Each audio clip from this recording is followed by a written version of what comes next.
Assalamualaikum. Waalaikumsalam. Silakan duduk, Mbak. Ya, duduk ya Mbak. Iya, silakan.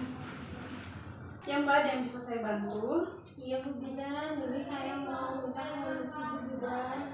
Saya kan punya pacar Bu, tapi pacar saya tuh Bu mukulin saya Bu. Saya bingung harus kayak apa ya Bu sama pacar saya ini Bu. Oke, baik. Sebelumnya perkenalkan ya, Mbak. Nama saya Bidan Aziza yang bertugas pada hari ini. Dengan Mbak siapa ini? Saya dengan Lina. Mbak Lina. Umurnya berapa ini, Mbak? Umur saya 17 tahun. Umurnya Mbak 17. Mbak Lina umur 17 ya. Alamatnya di mana? Di Gunung Malang Bu. Gunung Malang ya. Oke, baik. Sebelumnya pernah dengar arti dari kepanjangan dari KDP atau kekerasan dalam pacaran? Nggak tahu. Untuk lebih jelasnya saya akan menjelaskan maksud dan tujuan saya untuk menjelaskan KDP atau kekerasan dalam pacaran, yaitu tujuannya agar tidak terjadi kekerasan dalam hubungan Mbak dengan pacar, serta dapat mengatasi kekerasan dalam pacaran seperti itu, Mbak. Apakah jelas? Jelas Bu. Baik, untuk pengertian kekerasan dalam pacaran itu adalah tindakan kekerasan terhadap pacaran yang belum terikat pernikahan, meliputi kekerasan fisik, emosional, ekonomi, dan pembatasan aktivitas. Dari kekerasan KDP ini, Mbak, ada beberapa. Pertama, kekerasan fisik seperti memukul, menendang, menampar, mencengkram dengan keras pada tubuh Anda. Terus itu serangkaian tindakan fisik yang lain. Selanjutnya ada kekerasan emosional seperti mengancam, memanggil dengan sebutan yang mempermalukan pasangan, seperti menjelek-jelekan, seperti itu.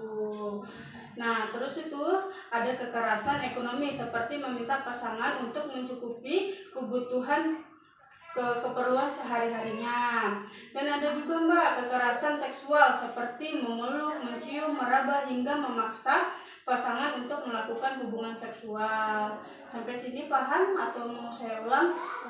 Kekerasan dalam pacaran ini ada juga kayak pembatasan aktivitas seperti pasangan terlalu posesif, terlalu mengekang, sering curiga dan marah. Pacar saya kayak gitu Bu. Seperti itu ya Mbak ya. Jadi dia sensitif karena ya dia suka berpikir ya cemburuan gitu, pikirannya aneh-aneh, makanya jadi saya dipukul gitu. Ya. Jadi itu Bu bentuk-bentuk kekerasan ya Bu ya. Ya seperti itu Mbak salah satunya. Terus ini deh pacar saya sampai begitu kenapa ya Bu ya? Nah, bisa karena tingkat pendidikan yang rendah, pemahaman patriarki, kebiasaan memakai narkoba, sifat temperamental, seperti itu faktor-faktornya. Nah, temperamental ya Bu ya. Nah, saya juga nggak sampai obat sih Bu. udah sampai obat cuma ya itu ya Suka mukul aja. Nah, untuk faktor penyebabnya seperti korban cenderung lemah, kurang percaya diri, sangat mencintai pasangannya, terlalu memanfaatkan dan memaklumi pasangannya. Iya Bu Bidan, saya sayang banget sih Bu Bidan sama pacar saya karena udah lama juga, udah 2 tahun. Udah 2 tahun, tapi jangan sampai mau dipukul. Iya Bu Bidan, sebenarnya saya nggak tahu kalau pacar saya seperti itu. Awalnya sih nggak pernah gitu Bu Bidan, tapi kok ya sudah setahun ini sih Bu Bidan begitu. Kurang lebih sudah setahun suka mukul ya. Oke. Itu bisa karena Mbak sangat mencintai pasangannya sehingga rela untuk dipukul seperti itu. Nah, karena pacar Mbak sering mukul, ya ini pasti ada dampaknya seperti badan Mbaknya memar, bisa patah tulang hingga cacat permanen seperti itu.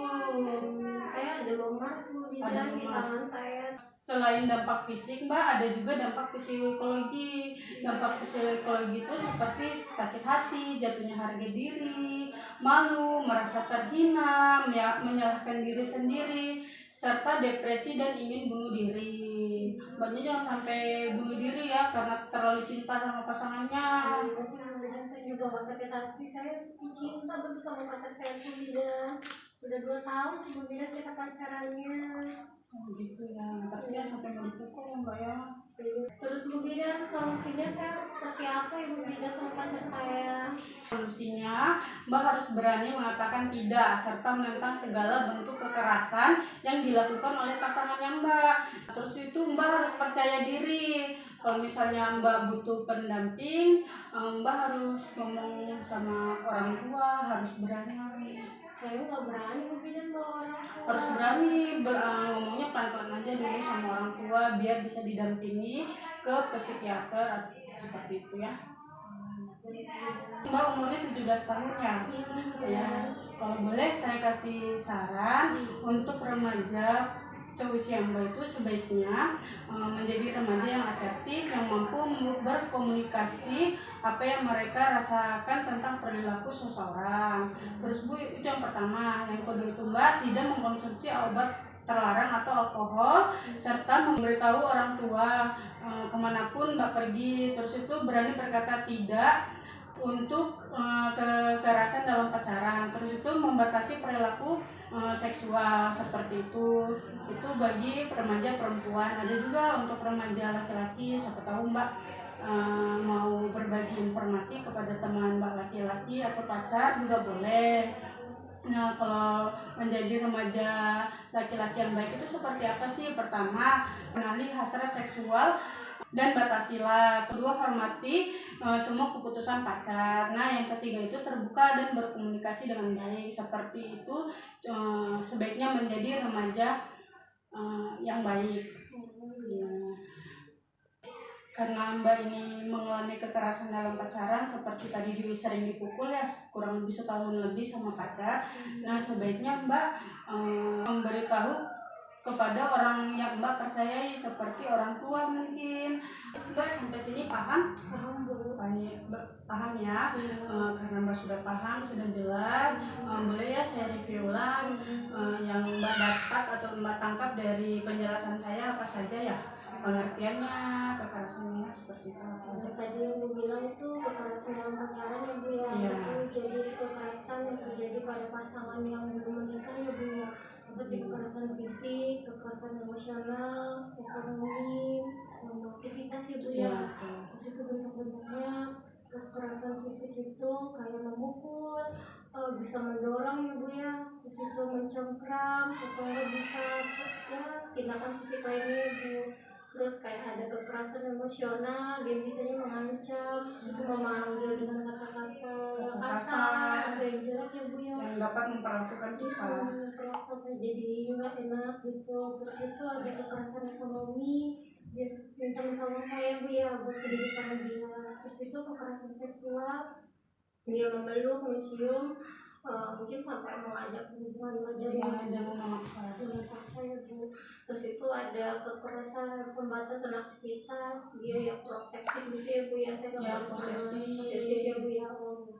Terus itu Bu penyebabnya itu yaitu karena pendidikannya yang rendah ya Bu ya. Terus itu dia pakai narkoba atau enggak juga minum minuman. Memang juga sikapnya temperamental ya Bu ya. Seperti itu sih Bu. Terus itu penyebab sampai sering terjadi itu Bu karena sayangnya yang lemah ya Bu ya. Terus itu kurang percaya diri. Terus juga saya terlalu cinta sama pasangan saya Bu ya. Terus itu sering memaafkan pasangan. Dampaknya buat saya itu Bu seperti dampak fisik, saya bisa memar kayak tangan saya tadi Bu ya, sampai patah juga bisa Bu saya. Terus itu dampak psikologisnya juga saya merasa malu, jatuh harga diri, terus itu sakit hati, merasa terhina. Terus itu terbayang-bayang juga sama kekerasan yang dilakukan sama pacar saya Bu. Bisa sampai bunuh diri ya? Bisa juga saya sampai bunuh diri. Terus itu upaya saya adalah saya harus bisa berkata tidak pada pacar saya Bu ya, tentang apa kekerasan yang dilakukan kepada saya. Seperti itu sih. Terus juga kalau seandainya ada terjadi lagi, saya bisa bantu untuk melapor ke pihak wajib Bu ya, seperti polisi atau juga pelayanan perempuan dan anak yang ada tadi kata video saya ya Bu ya. Iya. Itu juga ketangkap Bu. Baik, nanti habis dari sini Mbak langsung pulang ke rumah, langsung cerita apa yang Mbak alami terhadap pacar Mbak ya, jangan ditutup-tutupi. Oke. Terima kasih Bu Bidan atas informasinya, sangat berguna buat saya Bu Bidan. Nanti saya cerita sama kakak sama mama. Ya, Saya pamit dulu ya Bu Bidan. Iya,